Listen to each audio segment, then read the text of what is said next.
London سے یہاں تشریف لائیں PK30 کے الیکشن کے حوالے سے.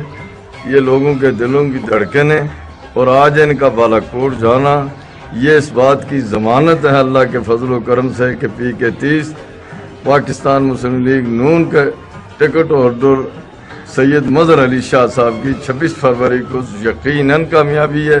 ان کی آنکھوں سے انتقام جھلک رہا ہے اور جن لوگوں نے PK30 کو ڈاکہ ڈالا ہے عوامی حقوق پر انشاءاللہ ان کو وقت بتائے گا کہ وہ اب ناکام ہوں گے اور کامیابی سردار شاہجہان یوسف صاحب کی آمد اور قائد محترم سردار محمد یوسف صاحب کے مدبرانہ فیصلے سے اللہ کے فضل سے ہم کامیاب ہوں گے. اطاعت کیا ہے سردار صاحب نے استعفیٰ یہ ٹھیک رہا ہے آپ اس میں بہت خوش ہوا.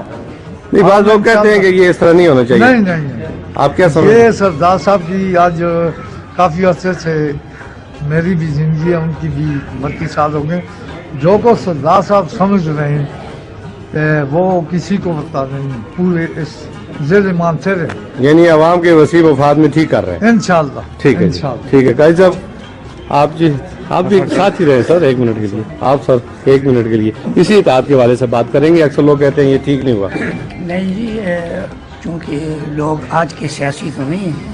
سردار یوسف صاحب یہ پرانے قائد ہیں اور جس طرح بھی وہ سیاست کو سمجھتے ہیں اور اپنے علاقے کی سیاست کو بھی سمجھتے ہیں چونکہ وہ خود ایک غریب طبقے سے ہیں اور غریب طبقے کی سیاست کو سمجھتے ہیں اور رات دن وہ محنت کرتے ہیں اور جہاں بھی وہ جائیں چاہے وہ انگلینڈ میں ان کے فیملی جائے لیکن وہ عوام میں ہوتے ہیں ہر وقت انشاءاللہ.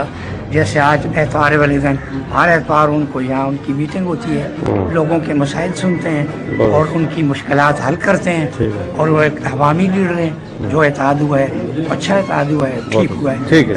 الحمدللہ جب سے سردار محمد یوسف صاحب قائد محترم نے سیاست میں حصہ لیا ہے اس وقت سے لے کر آج تک ہم نے جو کچھ دیکھا ہے الحمدللہ حق اور سچ دیکھا ہے, دیانتداری دیکھی ہے, ایمانداری دیکھی ہے اور آج بھی جو فیصلہ سردار صاحب نے کیا ہے وہ بالکل درست کیا ہے اور سردار صاحب کی فہم و فراست کی وجہ سے الحمدللہ اپنا مظہر شاہ صاحب ضرور کامیاب